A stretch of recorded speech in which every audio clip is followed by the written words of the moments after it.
We're breaking down the 2025 safety class today on the Locked On NFL Scouting Podcast.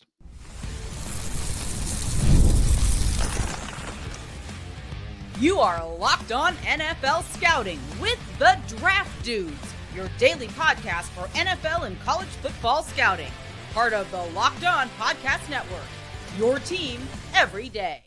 What's better than this? It's guys being dudes here on the Locked On NFL Scouting Podcast. We're the Draft Dudes. I'm Joe Marino from Locked On Bills. He's Kyle Crabbs from Locked On Dolphins. And we are your NFL experts here with you daily to talk team building across the league on the Locked On NFL Scouting Podcast with the Draft Dudes, part of the Locked On Podcast Network, your team every day. Want to issue a big thank you, shout out, and welcome to our everydayers. Those of you who never miss a single episode, we appreciate y'all being here very, very much. Today's episode is brought to you by FanDuel. Right now, new customers can get $250 in bonus bets when you win your first $5 bet. Joe, we're about 7 days away from needing to have a top 100 big board to provide to our friends over at the Huddle Report. Have you thought about that at all? I have slightly thought about it because my total number of prospects evaluated is going to be 150, and I feel pretty decent about that. So we could probably take consensus out of that group and then just kind of talk about the last 20 spots on the list. Yeah. Finalize. Go from there. And final mock drafts. Yeah. We got the list of prospects that are going to the 17. Yeah. I was told it was going to be a shorter list this year. Jordan Schultz told us what it was like 8 to 10, 8 to 11. Jackson Barr, Jalen Milroe. Well, they had to get some quarterbacks, right? That's true. That's true. Had to have some quarterback representation in the green room. Yeah. Did you think about who's going to be the last person off of that list? Like who's going to be waiting in the green room the longest? I'm going to think about it right now as I look at this list. Can you read it out loud for the people who don't have it directly in front of them and don't have a mouse right now? Tyler Book right now. There's 3 Alabama players. Tyler Booker, Jahad Campbell, Will Campbell, Abdul Carter, Jackson Dart, Matthew Golden, Mason Graham, Travis Hunter, Ashton Genty, Will Johnson, Tet McMillan, Jalen Milroe, Josh Simmons. That's a contender. Malaki Starks, Shamar Stewart, Cam Ward, Michael Williams. I think it's either Josh Simmons or Tyler Booker. I would say them and Milroe have, like, if nobody does the trade up into the first round, like, and Milroe would probably go to either Cleveland or New York at the beginning of the second round. Are you going to have Milroe in your first round mock? Yeah. Your final predicted? You'll put him in there? I think so. Okay, that's fun. But not for today, right? Because today we're talking safeties. Today we're talking safeties, but also happy tax day to everybody and happy birthday to Kyle Crabbs. Oh, thanks. Appreciate that. Always remember when it is, brother. Can't forget my birthday. Oh, Uncle Sam, a big lump of cash, or you're getting a lump of cash back, right? Listen, we made a healthy donation this year to the United States government. That's great. Yeah, that's great. All right, safety class. I like this group, Kyle Crabbs. Yeah, me too. I think this is really good. Even kind of the guys that are teetering on top 100 grades, there's like a play temperament. I would say just across the board. The play temperament with these guys are physical players that fly around the field, and I really appreciated that. I don't feel like there was a lot of pile inspectors or guys that weren't willing to, lay the wood. These are fast physical dudes, and I appreciated that generally in researching this class. So the observation that I have as I'm sitting here looking at my rankings, the guys in the top 150, 205, 227, these are either listed or verified weights. 205, 227, 203, 210, 198, 210, 212, 206, 201, 199, 195, 202, 203, 202.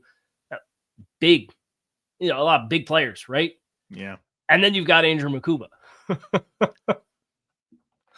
But when you watch Andrew Makuba, you forget about his size pretty darn quick because of how he plays. So does he. Yeah. Yeah, he does not care. And I think it's fair to kind of question how that will hold up. And he is a big time outlier versus the top 15 safeties that I have in this class because of it. But he's well represented on my list. I don't know where he lands on your list, but I know we're doing top 6 safeties is a nice half dozen because that's how many you have with day 1, 2, or 3 grades. All right. Shall we? Let's do the thing. I went first yesterday. Why don't you go first today? Okay. So I have one slam dunk, unquestioned first round grade at safety, and it's Malaki Starks. I know that's the popular thing to fade him because he didn't have his best year this past year and he didn't test like Nicki Emmanwori. I don't care. He can do everything. He feels like a rock solid, very easy projection, super intelligent player, very fluid, very easy body control, a ton of versatility. Malaki Starks, safety, 1 for me, first round grade. Nicki Emmanwori is a top 20 player for me. He has a late 1, early 2 is the grade, but he's in my top 20 players. The more you watch him, the more you anticipate how he can impact the game if he goes to the right spot. I think there's some high variance outcomes for him where if he lands in the wrong spot, it could be a rough transition for him. But the potential that he has as a potential game breaker is really, really freaky. I have Xavier Watts from Notre Dame as my safety 3. I have a early 2 on Xavier Watts, and then I have Andrew Makuba with a firm second round grade. He is safety 4 for me. And then I have 3 safeties tied for safety 5 with the same grade. They're all third round grades. It's Lathan Ransom, Ohio State, Billy Bowman, Oklahoma, Kevin Winston Jr., Penn State. Very different players, each respectively, but they all graded with third round grades. So I technically have 7 that qualify for my top 5 because the bottom 3 all are tied with the same third round grade. I like your list. There's a lot of parallels between how we have these guys stacked up. I, like you, have Malaki Starks as my number 1 safety and a true first round grade. I think what's interesting about Malaki Starks is we've got some players in this class that project as high post safeties, center fielders, the ball hawks, range on the back end. I think what's different about Malaki Starks from the other guys that do that is I feel the best about him actually playing in the slot and in some lower alignments versus some of the other guys that project as a true center fielder. I have a late 1, early 2 on Nicki Emmanwori as my second safety. The traits are off the charts. They are absolutely off the charts. Size, athleticism for days. I think he's rough around the edges in terms of instincts and processing, but I think that's kind of what you were talking about, where you get him in the right type of role to maximize the physical upside. He can be a big-time impact playmaker. There's just going to be some things you're not going to want him to do for your defense, and I think you have to be careful there not to be overly honeypotted by the traits because I think the football has still got room to improve there. Xavier Watts is my third safety. He's a second-round grade out of Notre Dame. Tremendous ball skills. This number 4 player, I love them, man. Kevin Winston out of Penn State. I wish he was healthy for all this past season so he could truly build off of the 2023 stuff. But, man, that guy hunts. That guy absolutely hunts. Big physical. Gosh, man, Yeah. he was he was probably the guy that I had the most fun watching was him. Then at number 5, I have Andrew Makuba out of Texas. Late 2, early 3 grade. And then I have number 6 safety with a true third round grade, Billy Bowman out of Oklahoma. Gosh, give him another inch or 2 on the arm length. That would solve a lot of problems. Really likable player. Then I do have a late 3, early 4 on Jonas Sanker out of Virginia, a late 3, early 4 on Lathan Ransom out of Ohio State. So those are my true, I guess, to kind of lump in those guys I'd be comfortable with in the third round, but still, kind of lean 4. Sanker and Ransom are 2 guys I'd invoke. I have a lean 4. I have highest grade I can give a 4 on Sanker, and I also have that on the other Penn State safety, Jalen Reed. Yeah, okay. You mentioned for Billy Bowman the length, and I don't even mind the height, and the ball skills are really good, and I think the coverage instincts are really good. It's the tackling. Yeah. He misses a ton of tackles. He has a career missed tackle rate across 2,500 snaps. Do you know what it is? I'd bet if it's 20% or higher, would not surprise me. 25%. Yeah, it's too. 1 out of every 4 tackle challenges across 2,500 snaps in college, he missed. Yeah, it's not good. It checks out. Checks out. It's like, yeah. What do you do with this? Now, I'll say this: he's still physical, and he'll pop you at the catch point. And it's not because he's passive. Yeah, it's just the tackle radius and the aggressiveness is a bad combination. Yeah. Like you need to be much more of a You almost need to not be a striker with that length and size. And he is a striker. And I think like when he catches you flush, it's really good. But the variance as a tackler, like if he was a reliable tackler, he's a top probably 50 grade for me. Like I think the coverage instincts are there. Yeah. And I think the ball skills and turnover. So if you put a lot of premium on that and you say, hey, you're going to play high in the post and we're going to play a lot of cover 3 and you're never going to fit the run and you're comfortable with that, like he might be higher for you. But he's a really fun player. I know we got to get the break, but I have a lot of thought. And I was up and down throughout the whole process with Billy Bowman. Mm-hmm. Before the Senior Bowl was a good showcase for him. Almost all the other safeties there stunk. So I'm like, you can tell he's kind of a different player. And then you see how he carries himself and the confidence and the demeanor. And then you contrast that with the ball skills. And you're like, okay, like I'm in. There's some limitations here. On the other side of it, I'd like to maybe have a little side conversation about tackling and contrasting the college game to the NFL game. And maybe that make us feel a little better about Billy Bowman. Then we'll get deeper into this safety class. So folks, please be sure to stick with us. Ever check your bank account and wonder where did all my money go? Between dining out, online shopping, and entertainment, it's easy to lose track. That's where Monarch Money comes in, your personal CFO, giving you full visibility and control over your finances. Monarch Money isn't just another budgeting app. It's a complete financial command center. You can track all your accounts, investments, and spending in one place so you stop just managing your money and you start building wealth. The insights are surprising. When I started using Monarch, I realized just how much I was spending on food delivery. Now I budget smarter and save more. Plus, the convenience is awesome. Instead of juggling multiple apps, you can just use Monarch to check your finances, track spending, and even plan for your long-term goals. Plus, it's easy to collaborate. Managing money with your partner is smoother than ever. You can track shared and personal accounts, set goals, and stay on the same page without the stress. So take control of your finances with Monarch Money. Use code LOCKEDONNFL at monarchmoney.com for 50% off your first year. That's monarchmoney.com, code LOCKEDONNFL for half off your first year. I'm happy to report I do have my mouse back. Wow. I'm over 10%, so like I can... Yeah. I'm not afraid to use it for the next 15 minutes while we finish the show. Well, we can't go on the silent count now. We have to be audible here. Am I pushing the buttons the rest of the way? Am I pushing the buttons the rest of the way? I'll handle production the rest of the way. You're already doing enough of the heavy lifting. All right. That was my Andrew Luck hard count. Did you catch the cadence of the Luck hard count? Yeah, I did. And there was a pretty cool video about that recently came out, if I'm not mistaken. I think he was with Pardon My Take boys. Was that it? Oh, yes. Super good video. Yeah. So, and of course, that's back in the spotlight with John Gruden doing more of the QB school style content. I really like the Will Howard one. I'm going to be honest. Have me more on Will Howard.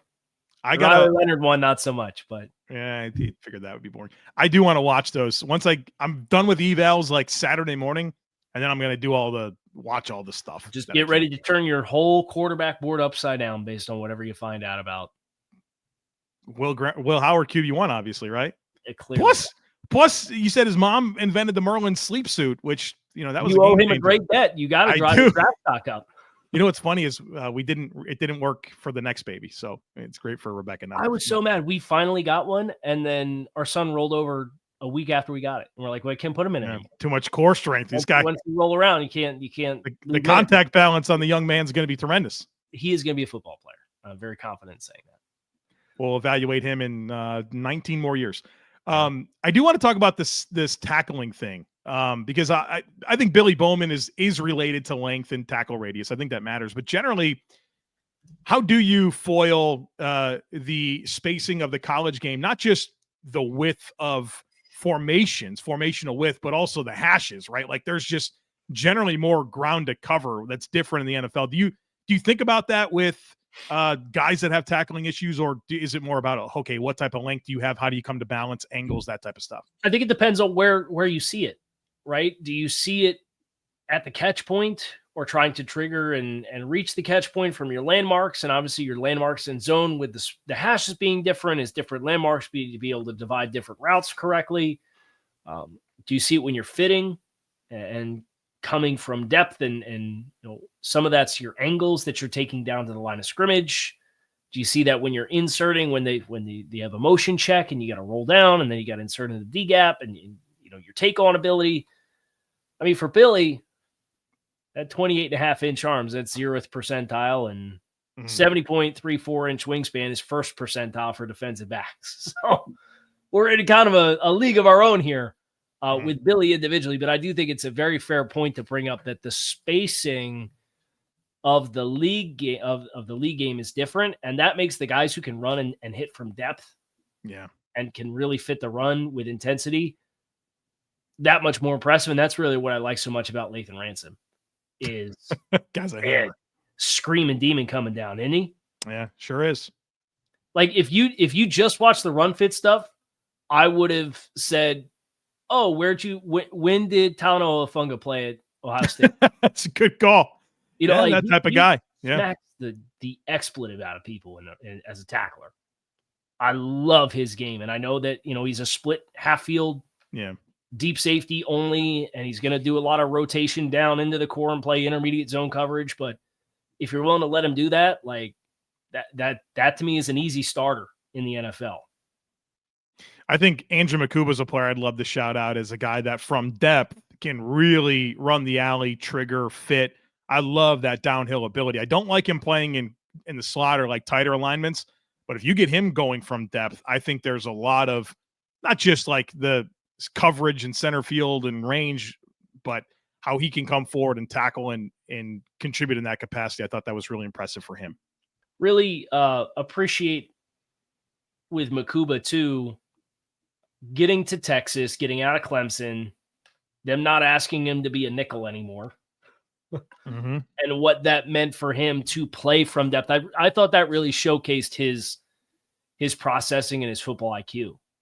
The fact that you got him out of the nickel and you got him more from depth to be able to survey, and everything became so much more confident and everything became so much more cleaner for him, where he's not overwhelmed by blockers stepping down on him as a smaller player.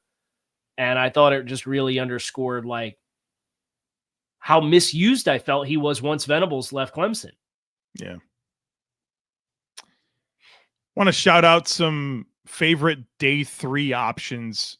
I'd love to get into Jonas Sanker a little bit. This safety out of Virginia, a little over 6 foot, 206, ran in the 4.4s, 31.5-inch arms. I watched the tape and then I kind of did the research. And so I was like, this is a good football player. I like kind of the fullness of what he offers. Then I realized this guy was a quarterback in high school playing, 8-man football. And then you kind of realize the ascension that he's taken to this point, and really kind of turned it on in 23, built on that in 2024. It's not all perfect, but I'm looking for ceiling, in guys that might fall out of the day 1 and day 2. And I feel like there's a very clear reason why his best football is ahead of him. And I'm impressed with what he's done to this point. So that's one of my favorite day 3 guys, Jonas Sanker out of Virginia. If he goes to a team that has the starting spots filled, he's got over 550 career special team snaps. Yes. Yeah. He's made some big plays on teams, right? Covering kicks. And he gets some blocks as well. So that's a good call out. He'll get a jersey for that. Anytime you're projecting guys that aren't round 1 or round 2 guys, like special teams become such a big part of the conversation, because it's like, are you going to dress on game days? Yeah. Like if you're a developmental player, you have to be able to dress on game days to justify like a 3rd, 4th round grade. Yeah. And if not, then it's like, man, you as a team must really be playing the long game and be at peace with that. But that's a hard pill to swallow for a top 100 pick or top 125 pick to come in and not contribute to your roster at all if he's not going to be a starter. I find myself in that position looking at a lot of these receivers. Yeah. Where it's just like you do one thing and you're a bottom of the depth chart receiver. Can you play? Go ahead. Can you play teams? It's like, I don't know. I don't know if it's there for you. That's what I love about Tesla what a useful skill set as a depth receiver initially. It's like if you're going to be a wide receiver 5 and you have 12 career special team snaps in 5 seasons, you're not a wide receiver 5. Because that role has to be able to fulfill special teams opportunities on a roster on game day. Who is Deontay Thornton, Tennessee? Oh, that was Jeopardy, right? We just did that. Yeah, I just wrote him up. Who is Arian Smith? Okay, big body you're a Z receiver. You can't win with physicality and isolation because you only run 3 routes and you don't play teams. Hey, but listen, there's only been 2 receivers that are 6'5", 200 pounds that ran in the 4.3s, Calvin Johnson and Deontay Thornton. But what are we doing? It's obviously pick him number 1 overall.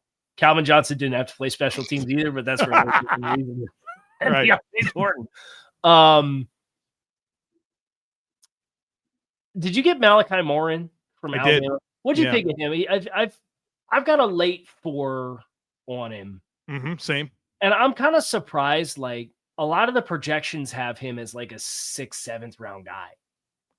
And I think he's a smart player. I think he's a good enough athlete. What do you think of Malaki Moore?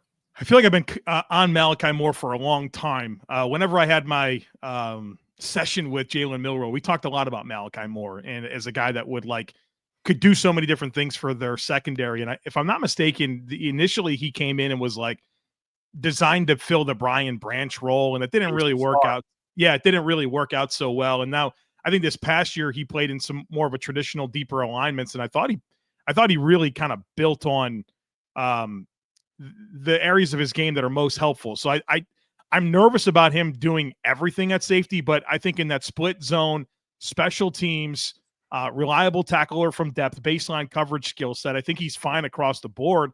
I don't know that I see a quality starter, but I think safety 3 teams, I think you can do a whole lot worse. Eventually he could be a starting top 2 safety eventually, and there's in a cerebral I don't mean disrespectful at all, but the name in my mind was Damar Hamlin.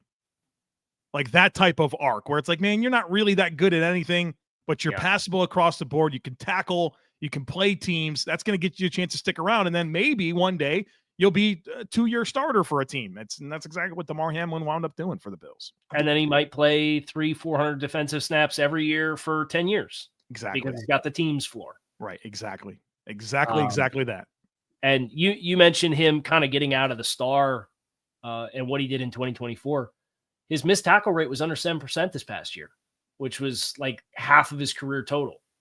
So much better as a tackler this year. Again, another guy that gets out of playing in the nickel and playing on the front formational strength and can just kind of play from depth a little bit more, and it served them well. So that's another player there. I have a couple of the names I want to shout out. I know we got to get to break, so we'll go to break, tell everybody about FanDuel, and then come back and shout out a few more names and get into your hypotheticals. Sounds good. All right, very good.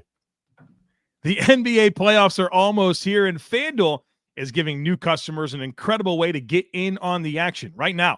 When you join FanDuel and place your first $5 bet, you'll get $250 in bonus bets if your bet wins. And I love how FanDuel makes betting so easy, whether it's picking my favorite team or diving into player props. From 3-pointers to steals to assists, FanDuel has so many different ways that you can bet on your favorite player props. Plus, after the game tips off, you can even combine live prop bets into a same-game parlay for a chance to win big. Folks, they got Major League Baseball. There are NFL draft prop bets as well that you can check out. I've been eyeing some of those as well. So don't miss out. Head on over to FanDuel.com and claim your $250 in bonus bets today. All right. I just watched this cat yesterday, Joe. He blew me out of the water. J.J. Roberts from Marshall. I can't imagine you got to him because he didn't get a combine invite and he went to the Hula Bowl. I didn't watch him. No. Okay. We're going to get a behind the scenes here because I did the scouting report this morning when you texted me, said you were finishing safeties. I was writing the scouting report. I got into him late last night. He's got a crazy RAS score for relative athleticism score. Measured in at 5'11", 192 with a 40.5-inch vert, a 10.6 broad. He ran a 4.41 40-yard dash, had a 3-cone drill of 6.76 seconds, a short shuttle of 4.11, and Joey had a 10-yard split of 1.46. Man, that's healthy. At 192. Now, he was at the Hula Bowl at 181. So he's added 11 pounds and tested like that. Wow. So he was a corner. He was a 3-star corner at Wake. And then after 3 years at Wake, He transferred to Marshall, missed 3 games with an injury, but started 10 games that year. And he's played 80% of his snaps in the high post. So you've got a guy who, and he's got 31.5-inch arms. So he's got sufficient arm length and reach to go with all of this explosiveness. A little over aggressive at times as far as fitting from depth. We talked about that as like measures of missed tackles, and he doesn't have bad career missed tackle numbers. It's about 10, 11% missed tackle rate. For a safety, it's not bad.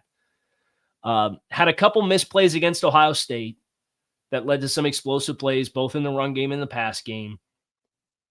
He tied for the nation's lead in passes defense this past year with 14.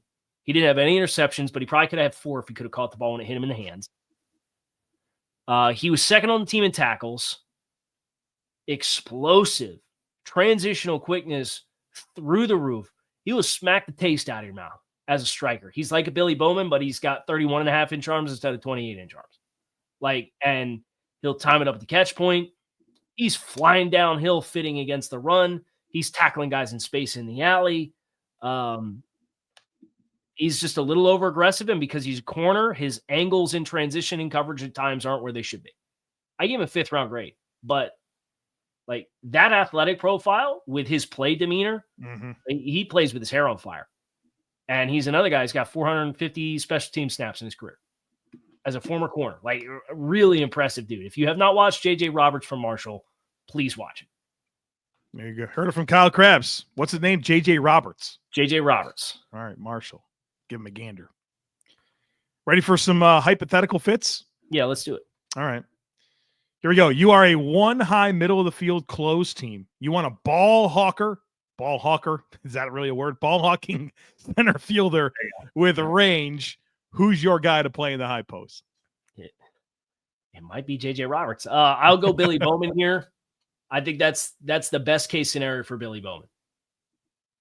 Yeah, he's got some fun ball skills, like even breaking on the ball, but also sometimes just being in that right spot at the right time to get those deflected passes. Kind of leveraging multiple routes, and it allows tight window stuff when things go awry. Like, he's always right there. Yep, and that's not luck. That's a trait. That's right.